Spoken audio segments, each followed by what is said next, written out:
Assalamu alaikum. Are you looking for a reliable source to learn more about Islam? Look no further. Our app, One Islam TV, is the perfect solution for you. Get access to a wide range of informative and engaging content in Islam right at your fingertips. Download our app now and start your free trial. Alhamdulillahi Rabbil Alameen. Wassalatu wassalam ala abdillahi wa rasulih.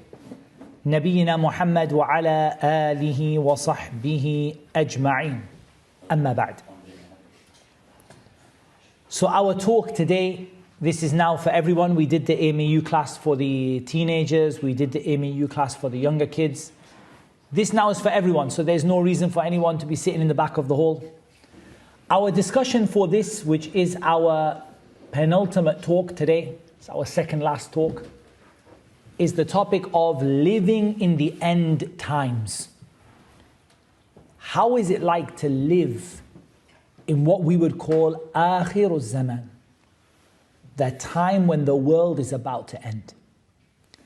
And in this, I really want to talk about living through it. I don't want to talk about what happens, because I've done talks like that, the signs of the hour and all that stuff. We've talked about it. But I want to talk about how you live, how do you behave, how do you worship Allah. Some of the scholars, they call it fi zaman al-fitan, in the times of trials and tribulations. Before we talk about that, we do have to do a little bit of an introduction to Akhir zaman, the end of time. So the signs of the hour are divided into two. Ashratu as-sa'a al-kubra and Ashratu as-sa'a as-sughra. The major signs and the minor signs. How do we differentiate between the two? So the minor signs happen over a long period of time. Already the minor signs have been happening for 1,440 years and more. Because the first of the minor signs was the coming of the Prophet Muhammad sallallahu alaihi wasallam. So that's now more than 1,450 years since the first minor sign came. So the time of the minor signs is very long. As for the major signs, the time that they happen in a very short space of time. As for the minor signs are normally things which are, to a certain extent, normal and usual. But they are signs. For example, at-tatawulu fil bunyan, people competing with building high buildings. This in itself is not necessarily miraculous in nature. Somebody built a building that had 3 floors, then someone built one that had 4 floors, then someone built one that had 50 floors, then someone built one that had 160 something floors. And they are competing with each other in building tall buildings. This in itself is not something that is miraculous or supernatural in nature. As for the major signs, they are typically supernatural in nature. And they are very, very unusual and extremely rare.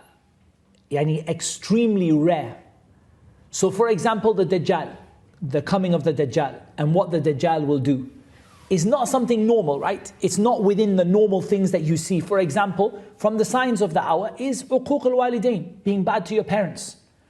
Being bad to your parents, as bad as it is, but it's something which is not outside of the realm of normality.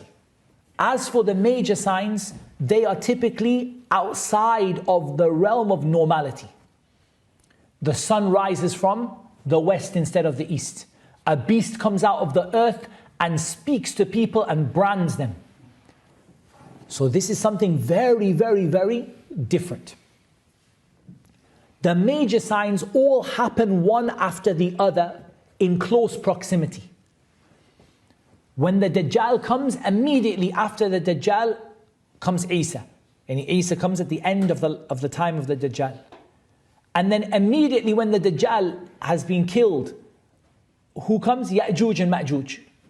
And then after that come the following signs, one after the other, and the sun that rises from the west, and the beast that comes out of the earth, and the smoke, and the 3 chasms that open in the earth, and finally the last of the signs is a fire that will start in Aden in Yemen, and it will drive the people to their place of resurrection in Asham, in Syria. These signs are not normal, but the minor signs are things that we see around us, but they are in themselves a sign. Also, the minor signs have no specific ruling. Just because it's a sign doesn't mean that it's haram necessarily. For example, it's not haram to live in a tall building or to build a tall building. It's a sign.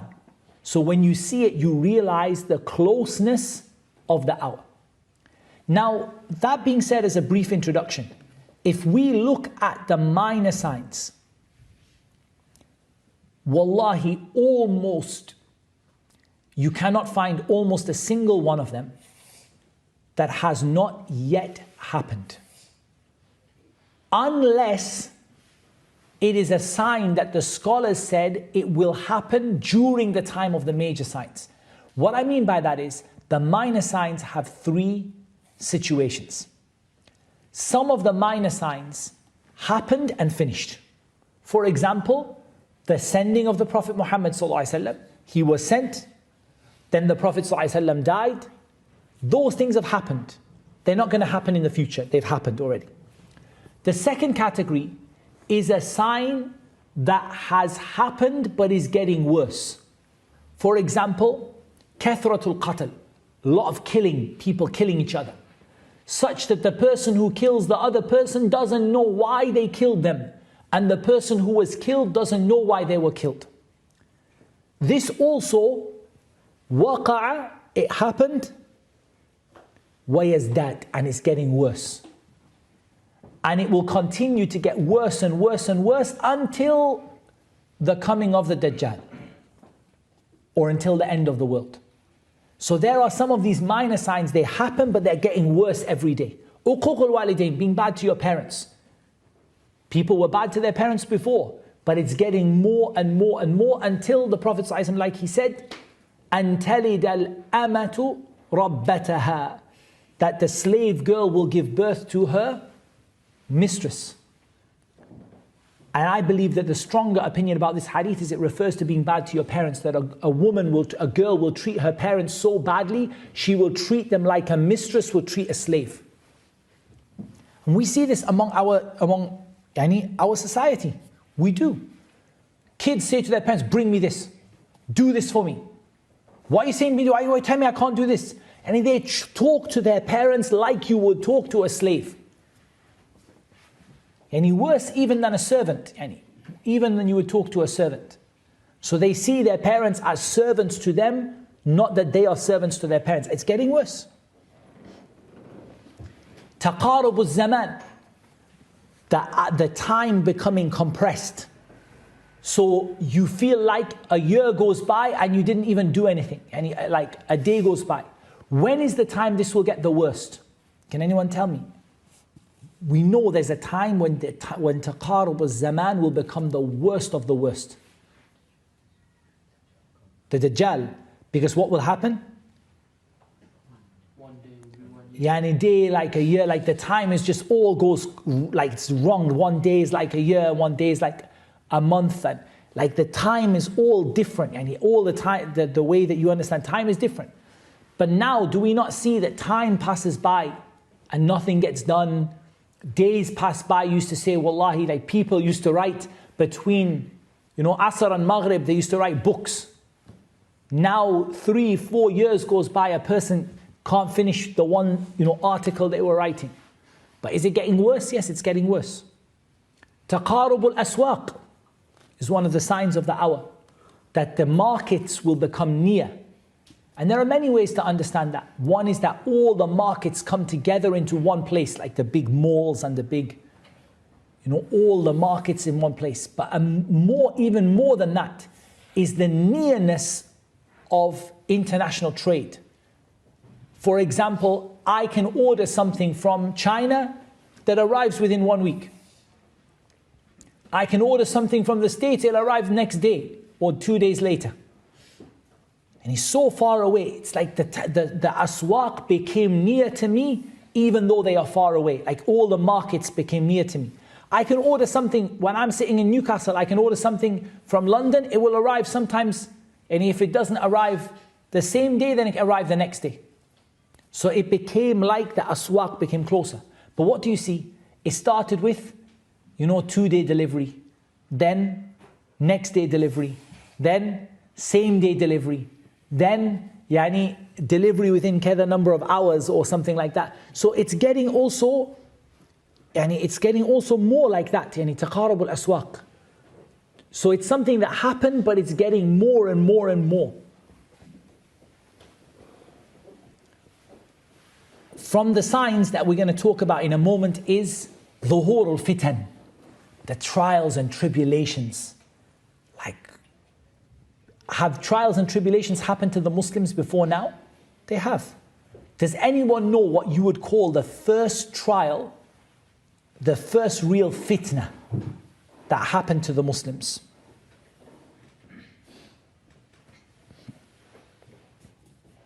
The first real fitna that happened to the Muslims.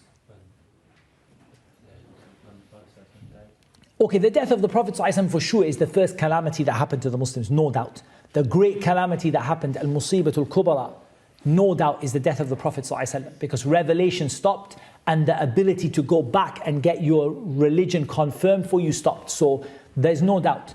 But in terms of a fitna, where the Muslims split and started to fight each other and argue with each other and not see eye to eye, and problems started to happen among Muslims, when was this? The Battle of the Camel. Before the Battle of the Camel. Before.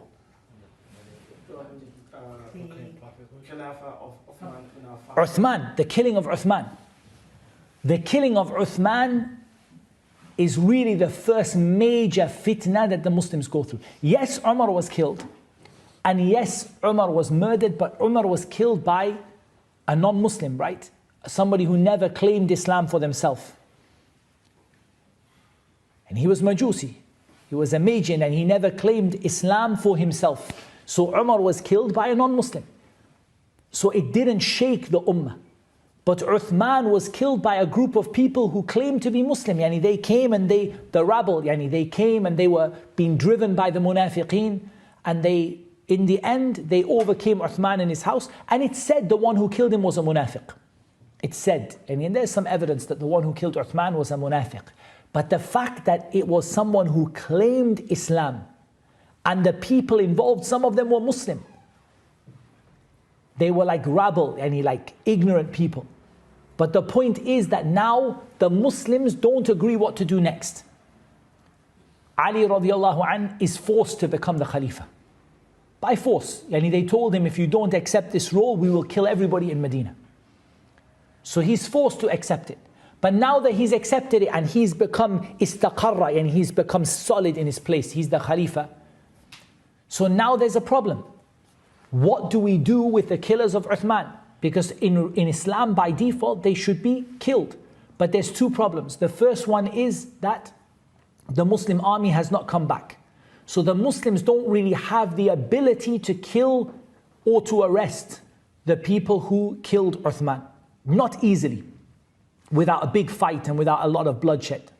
So that's one problem. The other problem is they don't know who it is. They don't know who killed him. They know a rabble, a group of people who all ran over his house, but they don't know exactly who is responsible for what. So Ali makes ijtihad. He makes a decision for himself. And the decision that he makes for himself is that at this moment in time, right now, we are not going to take any action. Not because we shouldn't. He agrees, we have to take action. But we're going to wait for the Muslim army to return, and we're going to wait for things to settle, and then we're going to take action. The relatives of Uthman, they wanted immediate action. Among them, Muawiyah radiallahu anhu, and others who were from the close relatives of Uthman. And among them were some of them who from the Ashara Mubashirina bil Jannah, Zubair al-Awam, and others who wanted to see immediate action. So now the Sahaba don't agree on the next step. And now we start to get into fitan. the munafiqeen see and they try to stir trouble between people and they try to make people fight. And in the end, the Muslims fight each other. What is our position on the Muslims fighting each other among the Sahaba? As the poet, he said, فَقَتِيلُهُمْ مِنْهُمْ وَقَاتِلُهُمْ لَهُمْ وَكِلَاهُمَا فِي الْحَشْرِ مَرْحُمَانِ. He said, the one who was killed among them was a Sahabi, and the one who killed among them was a Sahabi, and both of them Allah will have mercy on them Yawm al-Qiyamah. As Allah said, وَكُلًّا وَعَدَ اللَّهُ الْحُسْنَى. All of them Allah promised Jannah. And that means that they tried their best. Yani they were in a difficult situation where they couldn't see, and both had evidences. And from that is that the scholars of fiqh among the Sahaba were in half. Half of them said, yeah, that's right. And another half of them said, no, the other way is right. So now it's a fitna. This is the beginning of the fitan. Do you think these fitan got worse or better? Got worse. As time went on, until now the fitan among the Muslims and the killing and the situation of the Muslims is worse than it was at any other time. And there are many, many, many other signs, the loss of amana, responsibility, many other things that can be considered among the minor signs. So now, as we have established, and I have videos on these signs already, so I don't want to go into too much detail, but I wanted to establish that we are now living in a time where most of, or many of, the minor signs have already happened. Some of them are getting worse. Are there some minor signs that have not happened at all? Yes. But among the scholars are those who say that these signs will not necessarily happen before the major ones. There is no rule that says minor signs stop and major signs start. No way. Rather, some of the minor signs will happen during the time of the major ones. So is there any minor sign left which we can guarantee will happen before the major signs? All that is left are the minor signs that happen immediately before the Dajjal, like fighting against the Europeans or the Byzantines, like the second conquest of Constantinople, like the famine that will happen for 3 years before the Dajjal comes. That is the only ones that you can say, definitely this didn't happen. Otherwise, every other thing that you have, you are living right at the end of time. I don't know how long it is before the Dajjal will come. No one has that knowledge. That is with Allah subhanahu wa ta'ala. But if you compare the signs the Prophet ﷺ spoke about, you cannot believe except that you are right at the very, very end of time. And that means now, if you don't see the Dajjal with your own eyes, perhaps your children will see him with theirs, or your grandchildren. But you cannot believe that there are many left, many generations left. Based upon the ahadith, you can't see virtually anything that would say to you, for example, if the famine happens 3 years before the Dajjal, right? In the first year, a third of the earth's produce is cut. In the second year, 2/3, and in the third year, all of the earth doesn't produce anything. Is there any single reason why that could not happen next year?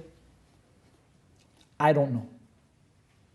Or the year after, or in 5 years' time, or in 6 years' time. For you are living at the end of time. You are living not at the end of time itself, but in the end times. In the times which come towards the end of the dunya. You're not in the middle of it. The Prophet ﷺ said, بُعِثْتُ أَنَا وَالسَّاعَ كَهَاتَيْنِ. Me and the hour were sent like these two fingers. Yani the difference between the length of your index finger and your middle finger. It's very, very close. Now the earth has been around for a long time. So that's your index finger. The earth's been around for a long time. But now there is not much after the Prophet ﷺ. We don't know exactly how many years the earth has been around for, so we can't say, okay, the earth was around for, 20,000, so there is 2,000, so there is 2%. But this is to show you the closeness of the hour. So living in this time, how do we survive living in this time. The Prophet ﷺ said in a hadith in Sahih Muslim from the hadith of Abi Hurairah radiyallahu anhu عن النبي صلى الله عليه وسلم أنه قال بدأ الإسلام غريبا وسيعود غريبا كما بدأ فطوبى للغرباء.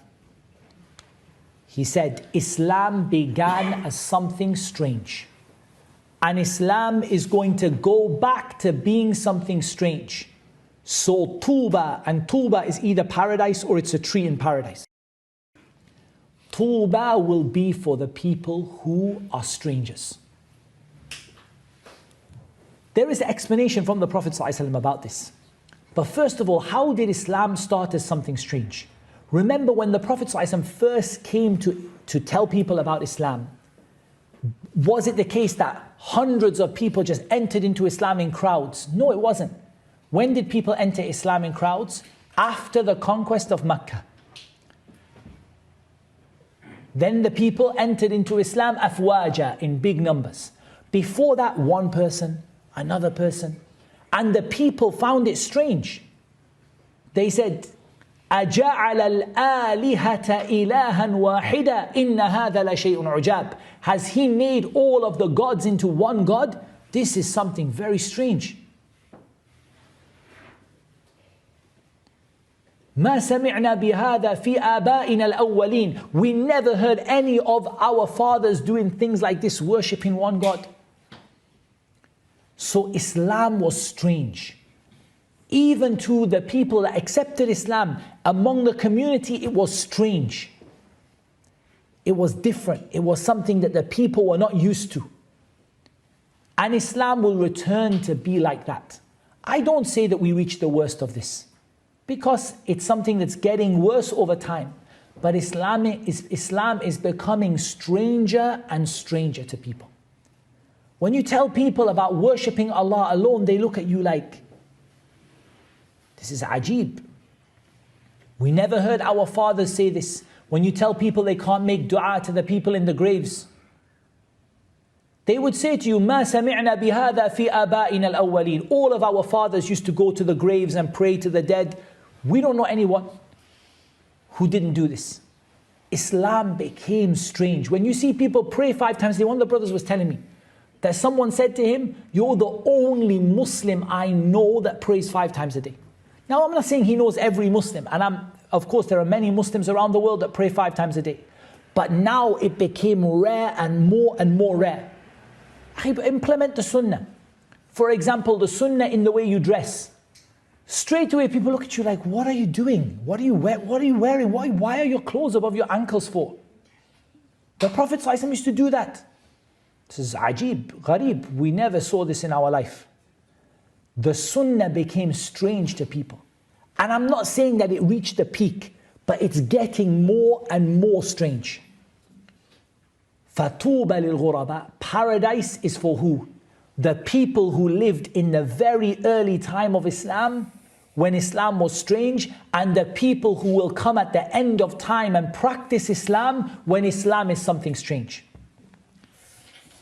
It was said, O Messenger of Allah, مَنِ الْغُرَبَاء. O Messenger of Allah, this is in the hadith of Thabit radiyallahu anhu. In a narration, Ya Rasulullah, man al-ghuraba. O Messenger of Allah, who are the strangers? He said, الَّذِينَ يُصْلِحُونَ إِذَا فَسَدَ النَّاسِ. Those who make things right when the people have become lost or corrupt. Those people who bring people back to the Quran and the Sunnah in the time when people lost it. And in another narration, يُصْلِحُونَ مَا أَفْسَدَ النَّاسُ مِن سُنَّتِي.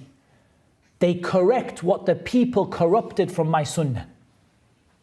They take what the people lost from the Sunnah, what the people have forgotten from the Sunnah, what the people have done of bid'ah.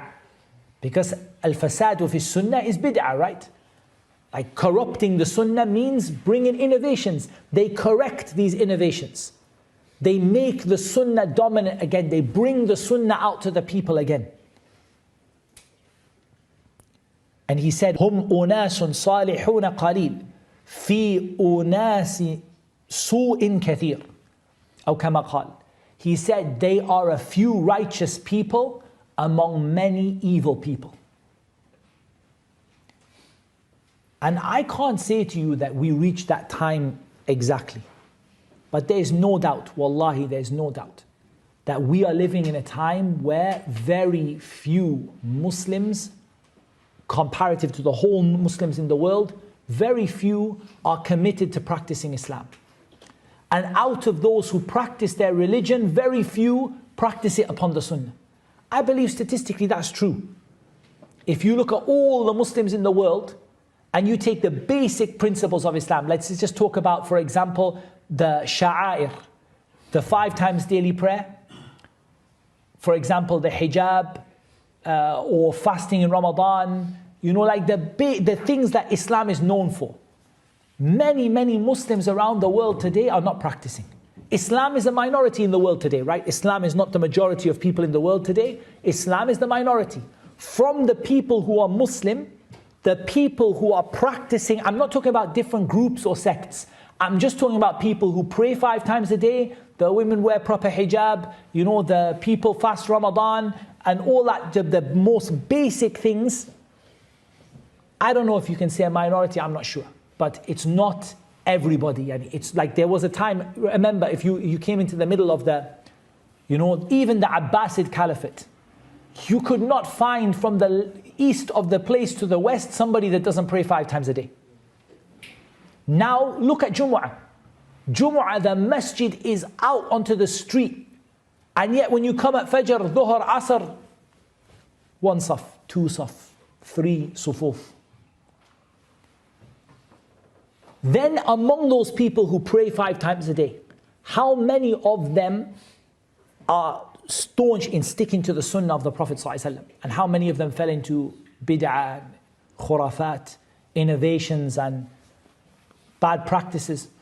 I believe the people practicing a sunnah are a minority inside of a minority inside of a minority. They're an aqalliyah inside of an aqalliyah inside of an aqalliyah. The Muslims are already a minority. Within them, the people who are practicing properly and doing the main points of Islam are also relatively small. And within them, the people who are practicing the sunnah are also a minority. And when you go to a city, how often you go to a city and you find the main 3-4 masajid in the city are all practicing according to sunnah? It's not that common. So it's not about any percentages. I don't know to say 50%, 40%, 60%. But no doubt it's getting more and more strange and more limited in the people who are practicing Islam according to the sunnah of the Messenger sallallahu alaihi wasallam and what the companions understood. Then among them there's an even stranger group.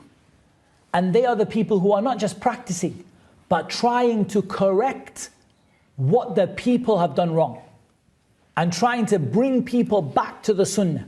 And they are the ones who the Prophet ﷺ called al-ghuraba. The people who الَّذِينَ يُصْلِحُونَ عِنْدَ فَسَادِ النَّاسِ. The people who make things right when the people have corrupted them. The people who make things right when the people have corrupted them. So this is the first point that I wanted to make about living at the end of time.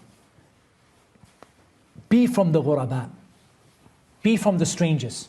Don't worry that people find it strange that you come to the masjid for Fajr, and people find it strange that you don't work in this haram job, and people find it strange that you don't mix freely between men and women, and people find it strange that the sister wants to wear niqab, and people find it strange. Don't worry about how many people find what you do to be strange. In this time we live in, if people look at you as strange, this is a sign that you're upon the truth. Not always, because you have to bring that in terms of the Quran and Sunnah. But generally speaking, if you're practicing Islam and people find you practicing Islam to be strange, فَطُوبَى لِلْغُرَبَى. Paradise is for the people who are strange. That's the first thing. Also is strive to be from the people who bring the Sunnah back to life. Many times you'll find Sunnah people will look at you like you are a different religion. For example, praying 2 raka'ah before Maghrib. The Prophet ﷺ said, Sallu qabla al-maghrib, sallu qabla al-maghrib, sallu qabla al-maghrib. Pray before maghrib, pray before maghrib, pray before maghrib. Liman arad, aw kama qal. Whoever wants to do it. Rarely you will see people pray 2 rak'ah before maghrib, yani between the adhan and the iqamah. How many people you see after they prayed qiyamul layl, when they come to the masjid, they lie in the saf and they close their eyes between the adhan of fajr and the iqamah. There are so many things from the sunnah people forgot. Bring the sunnah back to life. Learn the sunnah, practice it and teach it to people and bring it back to life. الَّذِينَ يُصْلِحُونَ مَا أَفْسَدَ النَّاسُ مِن سُنَّتِي. The people who make right what the people corrupted from my sunnah. What does it require to make right what the people corrupted from the sunnah? It requires knowledge. It requires in reality 4 things. It requires first of all knowledge. That you know the sunnah of the Prophet ﷺ, so you know what to tell people to do and not to do. The second is that you yourself practice that sunnah in your life. The third thing is you tell people about it. You see someone not practicing the sunnah in something, say, Akhi, did you know the Prophet ﷺ used to do this? So we can do it as well. Practice the sunnah. Tell people about it and be patient, because you are gharib. You are very, very rare among the people if you do this. So people will see you to be a bit strange that you're telling people to practice the sunnah and you're bringing these sunnah back to life, ihya as-sunnah, and you're telling the people to follow it. People will see you to be strange. They'll say, Ya akhi, you're not the majority. You're not the majority. بدأ الإسلام غريبا وسيعود غريبا كما بدأ فطوبى للغرباء. Learn your religion, practice it, teach people the sunnah, and be patient. Because when you do this, you will be strange to people. So help people to understand it in a good way. That's another point. And sometimes people, they speak or they behave in a way that is strange so that people don't understand them. حدث الناس بما يعرفون.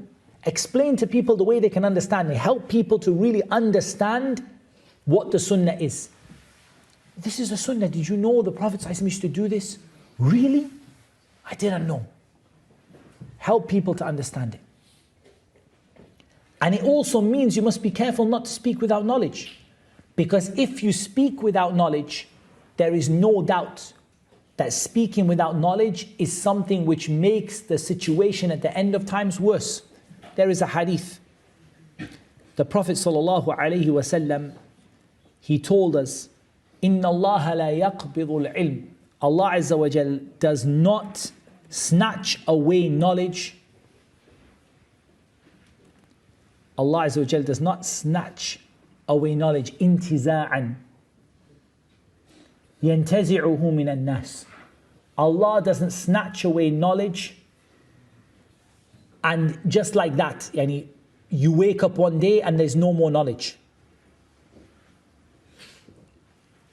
ولكن يقبض العلم بقبض العلماء. But Allah causes the scholars to die. حتى إذا لم يبق عالما. Until if Allah Azza wa Jal doesn't leave a scholar left, اتخذ الناس رؤوسا جهالا. And in a narration, رؤساء جهالا or رؤساء جهالا فسئلوا فأفتوا بغير علم فضلوا وأضلوا. The people took ignorant people as their leaders. So instead of getting their religious leadership from the ulama, they took their religious leadership from some person on YouTube. How many times have we seen this? Until today, wallahi, if you want a sign of living in the end of times, wallahi, this, and he's seeking, يعني طلب العلم وأخذ العلم عن الصغائر. Taking knowledge from people who don't deserve to give it out. Taking knowledge from people who don't deserve to give it out. Now we're not talking about the students of knowledge, because here, like they said, من روى عن كبير فهو كبير. Whoever narrates from someone senior is senior. But the point here is that people are taking knowledge from people on YouTube. This person never, doesn't have even practiced Islam. Like some of these, I don't know what you call them, personalities on YouTube who are giving out Islamic knowledge. Some of them, wallahi, they are faqidul istiqama. They don't even practice the most basic thing of Islam. You look at the person, you think, this is like some, I don't know what this thing is on this YouTube channel. They don't even practice Islam, not even in the small things that you see. And this person giving fatwa to people. We have situations of people, wallahi, someone calls himself a mufti or sheikh.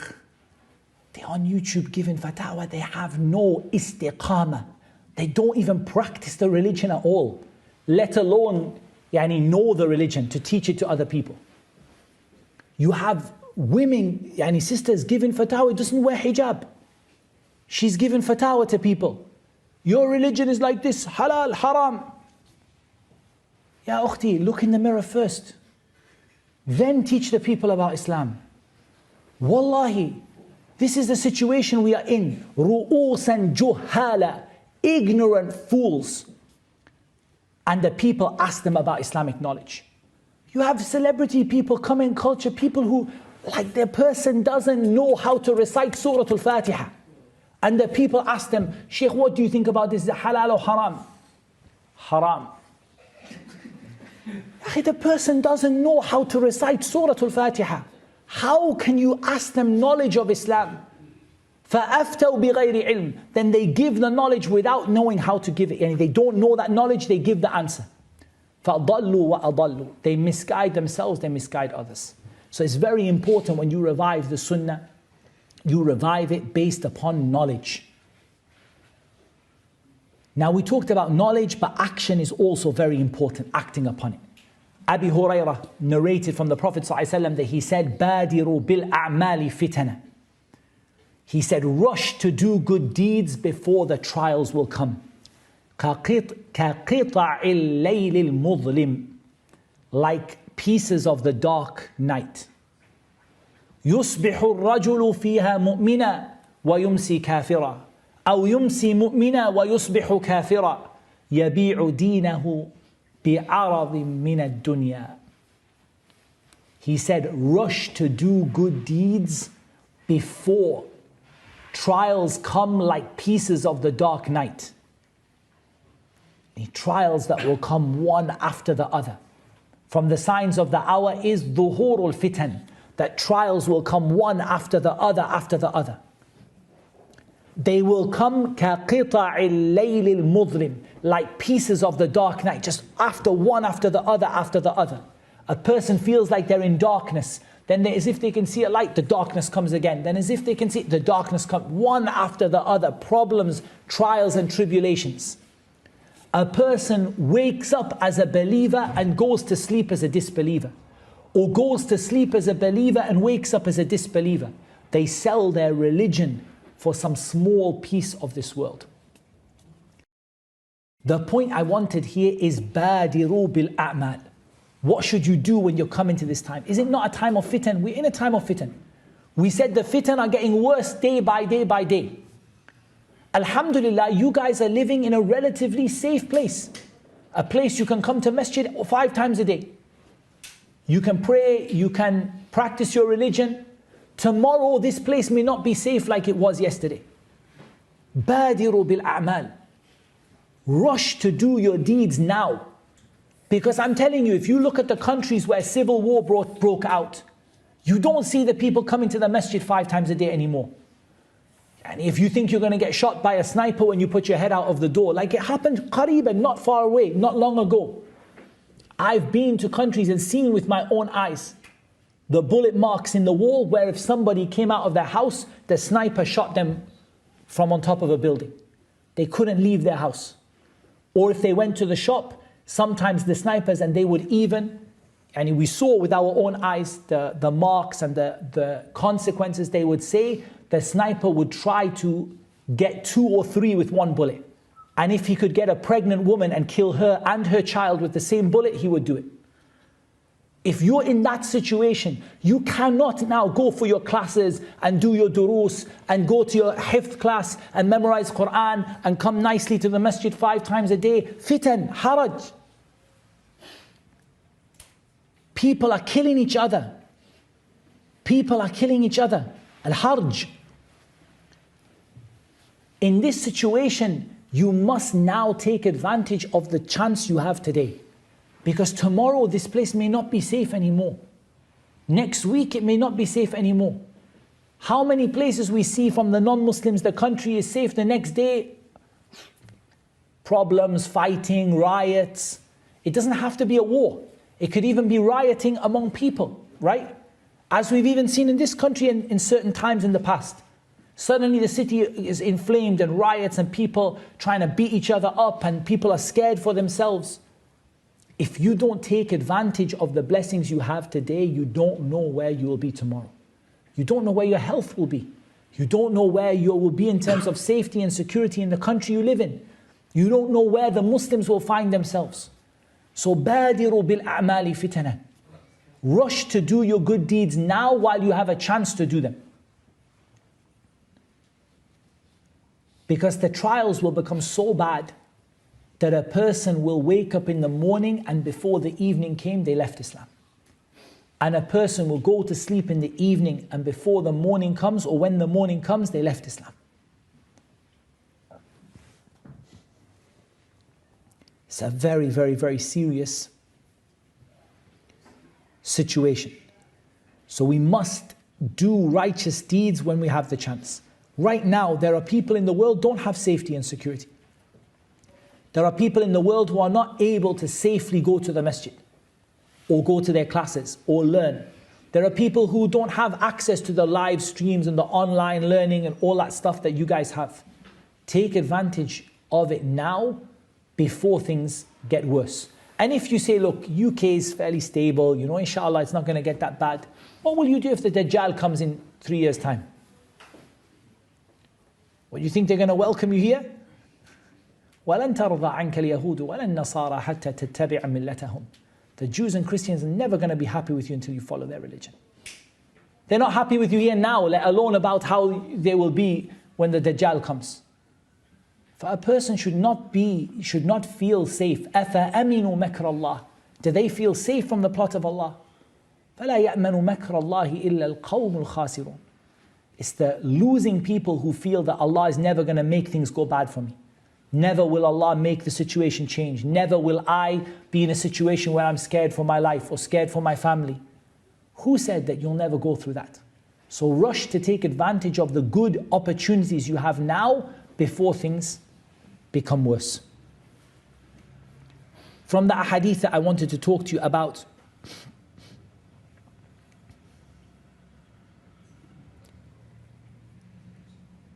is the statement of the Prophet ﷺ, and it's along the same lines.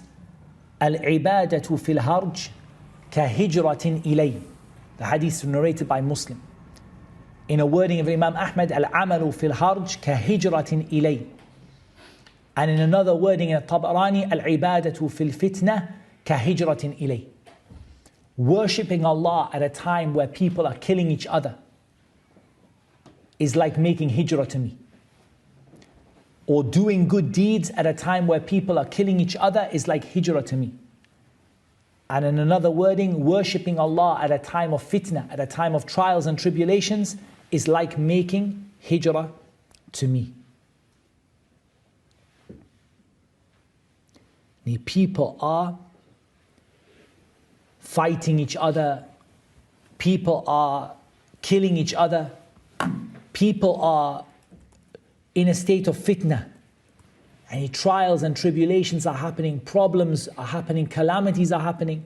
In that time, even let's talk about like calamities in terms of like floods and famines.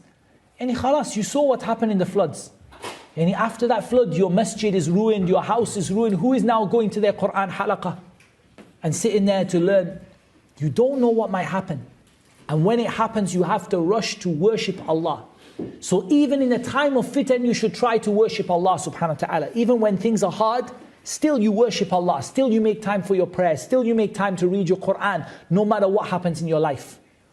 I don't know what you people will see in your life, but I fear that you will see many of these signs that Allah subhanahu wa ta'ala tells us about.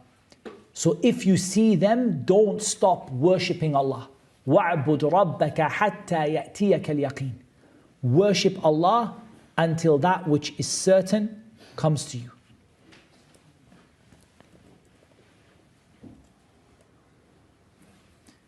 From the ahadith that I wanted to talk to you about is the statement of the Prophet sallallahu alaihi wasallam. And the hadith is the first hadith that Imam Muslim brings in Kitab al-Fitan. The book of the trials and tribulations. That the Prophet sallallahu alaihi wasallam said, La ilaha illallah, waylun lil arabi min sharrin qad iqtarab.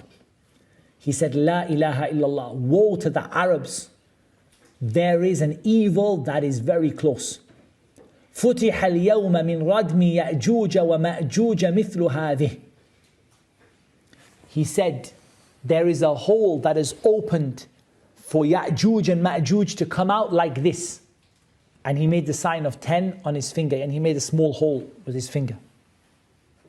Like a small hole with his finger. قلت يا رسول الله. The narrator says, and the narrator is Zainab binti Jahsh radiyallahu anha. She said, O Messenger of Allah, أَنَهْلِكُ وَفِينَ الصَّالِحُونَ. Will we be destroyed while there are righteous people among us? قَالَ نَعَمْ إِذَا كَثُرَ الْخَبَثِ. He said, yes, if evil becomes widespread. So if evil becomes widespread among us, we could even be destroyed even though we are trying to be righteous. However, a person might ask,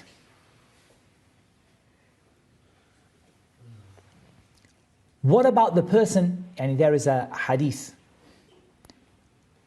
and the hadith, it talks about a hadith of Salama with regard to the destruction of a people who are destroyed when they go along with an army. Yani there's an army that goes to destroy, or there's an army that goes to try to destroy, or to try to attack Mecca.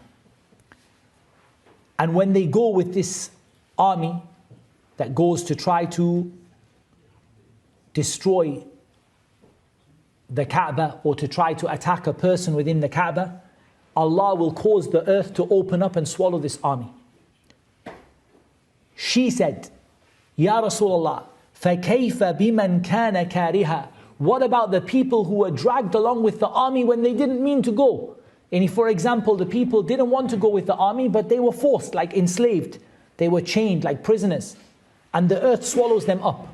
What about the people who come for trade? There are people who come to buy and sell. Are they all going to be swallowed up? The Prophet ﷺ, he said, يُخْسَفُ بِهِ مَعَهُمْ. All of them will be swallowed up. وَلَكِنَّهُ يُبْعَثُ يَوْمَ الْقِيَامَةِ عَلَى نِيَّتِهِ. But each one of them will be resurrected on the Day of Judgment according to their intentions. The Prophet ﷺ said, هَلْ تَرَوْنَ مَا أَرَى. Do you see what I can see? From the hadith of Usama radiyallahu anhu, that the Messenger of Allah ﷺ said, هَلْ تَرَوْنَ مَا أَرَى. Do you see what I see? إِنِّي لَأَرَى مَوَاقِعَ الْفِتَنِ خِلَالَ بُيُوتِكُمْ كَمَوَاقِعِ الْقَطْرِ, or كَمَوَاقِعِ الْقَطْرِ. He said, I see the trials happening among your houses like the drops of rain. Everywhere the rain falls, there is going to be a trial that is going to fall between you like that. A person needs to understand, living in this time, as we said, taking advantage of the time before it comes, when the time comes, continuing to worship Allah Azza wa Jal, even during the difficult times. تعرف إلى الله في الرخاء يعرفك في الشدة. Come to know Allah in times of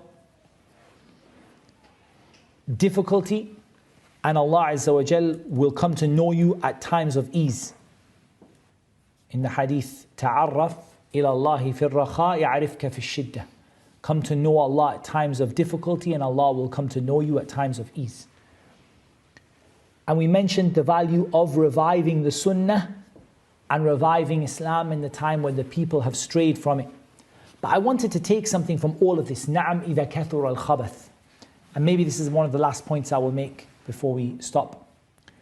I wanted to take that one of the ways that we can improve our situation is by reducing the evil that we see in our society. Like Allah Azza wa Jal said, كنتم خير أمة أخرجت للناس تأمرون بالمعروف وتنهون عن المنكر وتؤمنون بالله. You're the best people that have ever been brought out for the people. You command what is good and you forbid what is evil, and you believe in Allah. So telling people to do what is good and stopping people from doing what is evil. Correcting yourself, correcting your family, correcting the people around you, so that it is not a situation where the evil increases to an extent where it becomes predominant, and then in that time, everybody can be destroyed. So if everyone is going to be destroyed, what must you be? You must have two things about you. You yourself must not have fallen into that sin that caused the people to be destroyed. And you must be making your efforts to correct as many people as you can, commanding what is good and forbidding what is evil. And if you do that, inshallah, even if you are destroyed with them, you will not be raised with them Yawm al-Qiyamah. One of the fitan I just wanted to highlight, I highlighted it yesterday, but I wanted to make a special point on it, is the trial of following the way of the people who came before you. The Prophet ﷺ said, لَتَتَّبِعُنَّ سَنَنَ مَنْ كَانَ قَبْلَكُمْ. You are certainly going to follow the ways of the people before you. لَتَتَّبِعُنَّ سَنَنَ مَنْ كَانَ قَبْلَكُمْ. Handspan by handspan.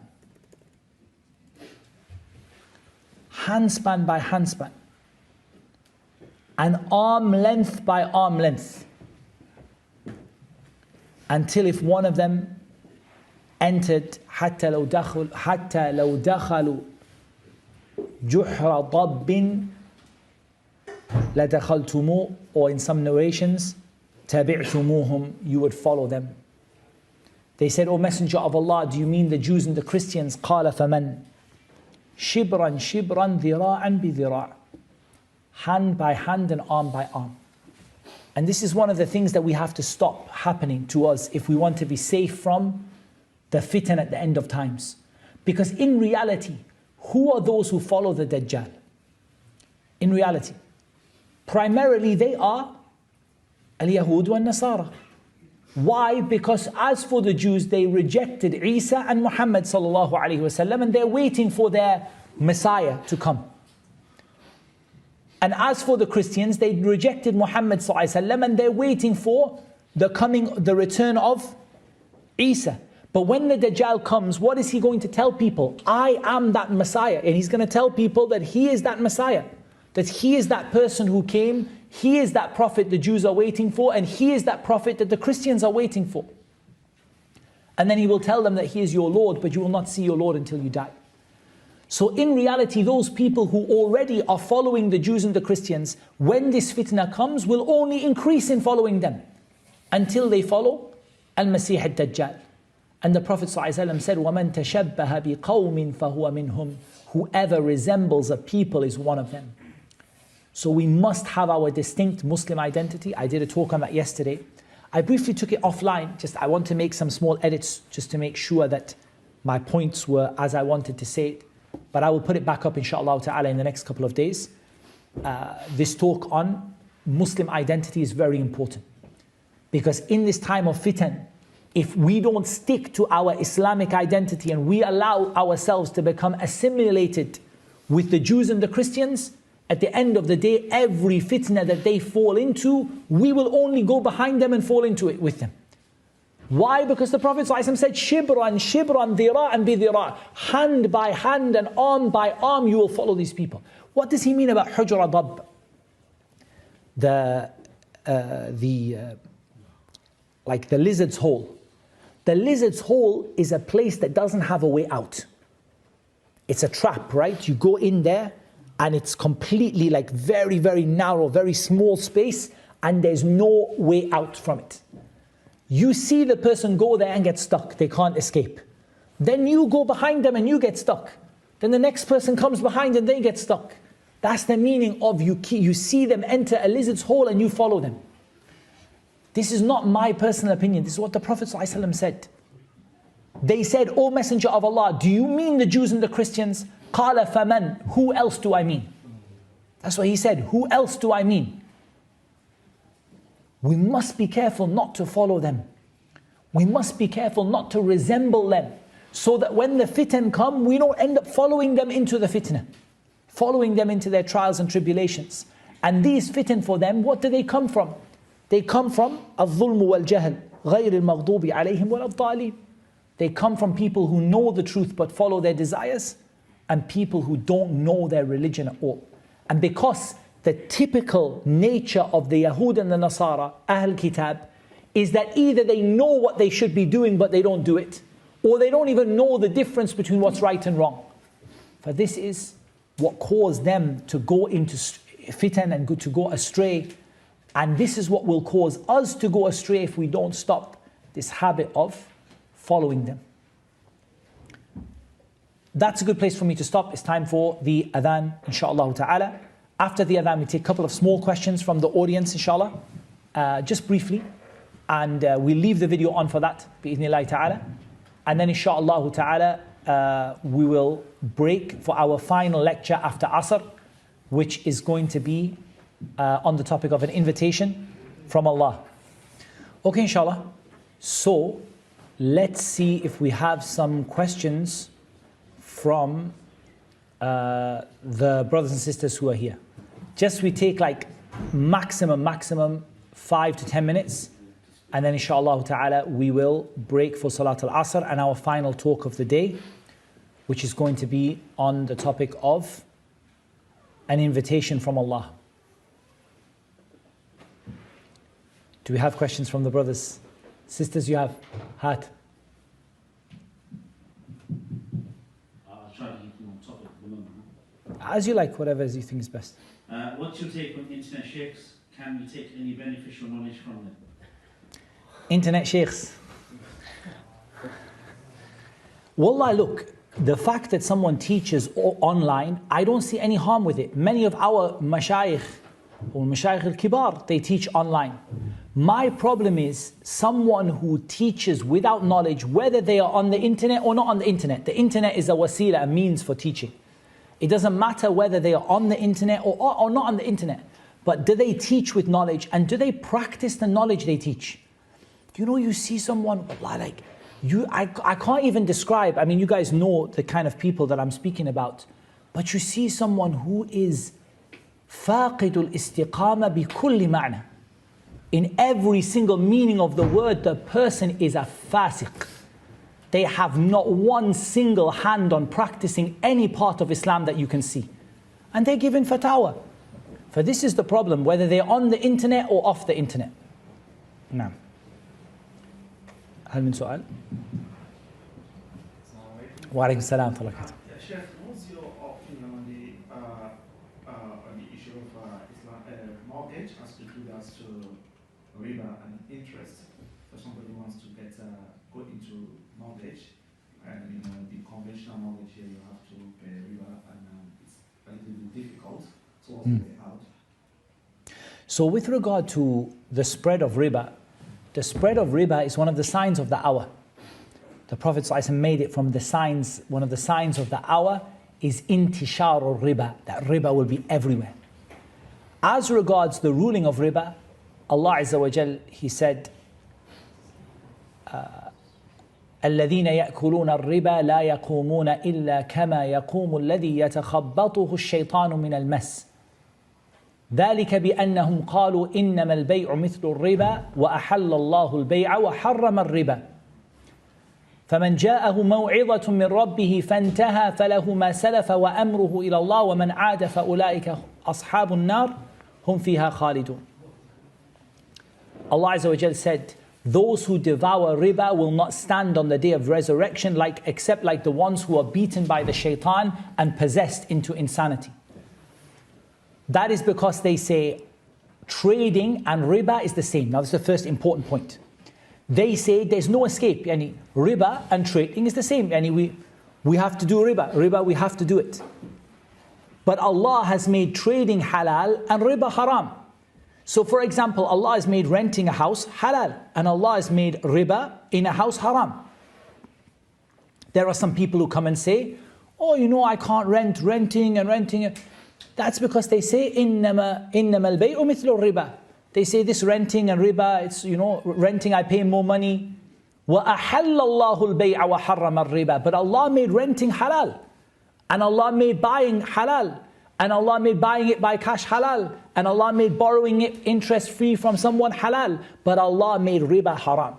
So whoever got the message from Allah and then they stopped, their affair is with Allah. And whoever goes back to riba after they got that message, they are the people of the fire and they'll be in it forever. The first thing is we understood that Allah made it haram. The second thing is that we understood that riba is not something that can be allowed for a haja. There are two types of haram in Islam. There is something which is haram that can be allowed for a need. When people really need it. When people really need it. And there are things that cannot be halal except for a darura, a necessity. So for example, the issue of men and women being together in the same space. Haram, right? It's haram. But is it haram in of itself or it's haram because of what it leads to? It's haram because of what it leads to. So for example, in the market where you cannot easily have a separate shop for a man and another shop for a woman, they can use the same shop but they keep us apart as much as they can and separate. Riba is not like that. Riba is something that is haram tahrimun asli. It's haram fi dhatihi, in itself. So it can only be allowed for a darura, a necessity. And a necessity is something that would cause you to lose your life or similar to it. But what people are doing is they're allowing riba for a need. They say, look, I need riba. You know, I need a house of my own. But need is not the same as necessity. Then we come to the issues of the Islamic banks. And in reality, I'm not going to speak about every Islamic bank. I'm not qualified to sit here and say I've studied every Islamic bank. But a lot of Islamic finance, very sadly, it is built upon hiyal, it's built upon loopholes, it's built upon manipulating the Sharia, and it's not Islamically compliant. It just doesn't meet the standards the Prophet ﷺ set. And again, I'm not talking about every bank or every country. There could be some great countries, some great banks. But I'm talking about the general trend in Islamic finance. Is what? Is hiyal, making loopholes, you know, changing the words of things, taghayyur al-asma, taking the word riba and call it ribh. Call it profit. Khalas. We charge you 2.5% ribh. Annual ribh rate. Annual profit rate. If I call it ribh or riba, al-asma la tughayyir al-haqa'iq. It's riba or it's not riba, that's it. Call it ribh, call it fa'ida, call it khair, call it sadaqah, call it what you like. Riba is riba. If it's riba, it doesn't matter what you change the name to. It's riba. So I would advise people at this moment in time that you don't go anywhere near a conventional mortgage in anything, and that if you go for an Islamic mortgage, you check it and double check it and triple check every single condition, that you don't end up going for something where they just change the word riba and call it ijar, rent. But rent has a nature, rent has a condition for it, and it has rules for it. Oh, never mind the rules. We charge you 7.5% annual rent rate. To be honest with you, Am I renting or am I paying riba? You tell me. I'm not interested in the name. You can take sadaqah and call it riba if you want. وَيُرْبِ الصَّدَقَاتِ. The reality is what I'm interested in. Is it rent or is it riba? Make it clear to me. Which one is it? Rent or riba? Don't say to me it's rent because I call it rent. And don't say to me that a bottle of wine is grape juice because it's made out of grapes. Is it rent or is it riba? You make it clear to me with the shart, the conditions of renting in Islam. Is it rent or is it riba? Don't give me this, it's rent because I call it rent. That's a very serious issue. I do believe that there could be and should be, and inshallah are, financial institutions all over the world who are doing this properly. But I also am very scared by the general trend that it's okay to just change the name, cross out the word riba, write rent, and everyone will be happy it's halal for you. Just be careful of that. And be careful of other things that are haram, like selling what you don't own, like having two contracts combined into one contract, and other things that the Prophet ﷺ made haram.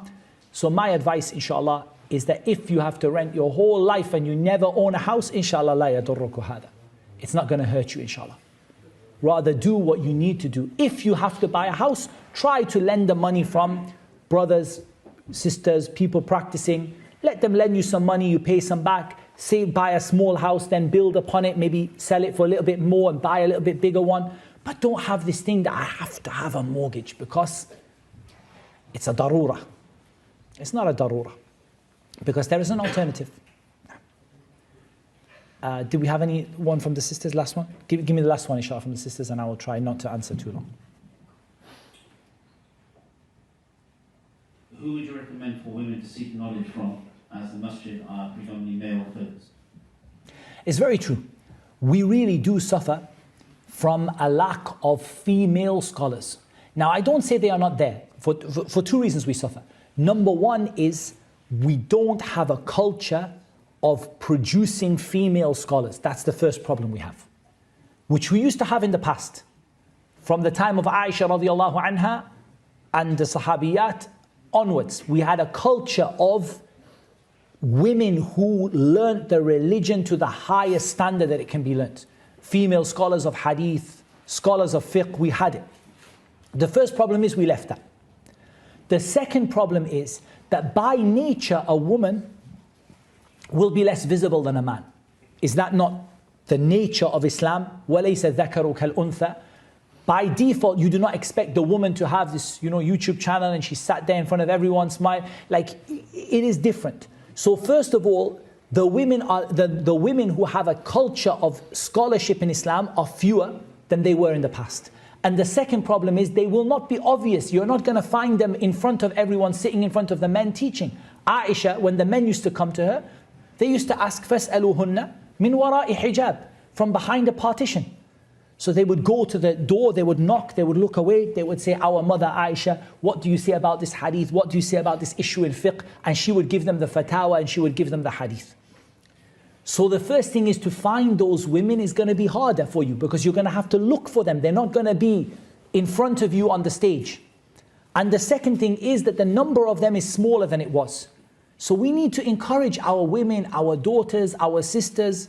We need to encourage them to have that dedication. And I believe one of the best means for this, wallahi, is online learning. Because it's difficult for a woman to travel without a mahram. She can't. And even if she has a mahram, it's hard for her to get at the feet of the male scholars, right? She has to be behind a partition, and how will she get access? Yes, she has female scholars she finds, that's true. But it's not easy for her. But online really does provide a very, very good opportunity for her to study from very senior people. Insha'Allah ta'ala. Our mashayikh, from our major mashayikh, they have online courses. Sheikh Abdul Razak al-Badr, Hafidhahullah ta'ala, he has courses, and some of them, the courses are dedicated for sisters. In Dubai, we have Jam'iyyat Dar al-Bir, they have a sisters section. They always bring in mashayikh, scholars who teach. So there's opportunities there. Small opportunity, perhaps look at AMAU, Al-Madrasatul Umariyah, which we have, we accept both male and female students. And we have a really detailed, inshallah, very strong Students of Knowledge program, which is going on, inshallah. So perhaps that could be a stepping stone. Does that mean I think that you should just take from there and not? No, you take from there and then use it as a stepping stone to access scholars, and then, you know, the sister, her husband takes her and she gets to see some of the mashayikh, or she manages to speak to them by phone. There's ways, but start, at least the online provides you a good way of starting, inshallah ta'ala, and making a start. And ultimately, if we revive this culture, this sunnah of knowledge among our sisters and learning Islam properly, then the situation would improve a lot, inshallah ta'ala. And Allah Azza wa Jalla knows best. So we're going to stop it there. We've got our last lecture coming up in 20 minutes-ish, sort of, inshallah. هذا والله أعلم والصلاة والسلام على نبينا محمد وعلى آله وصحبه أجمعين. Experience the power of uninterrupted viewing with our ad-free app One Islam TV, allowing you to connect deeply with the content. Explore the rich teachings of Islam and strengthen your faith through our regular new content. Download the One Islam TV app now.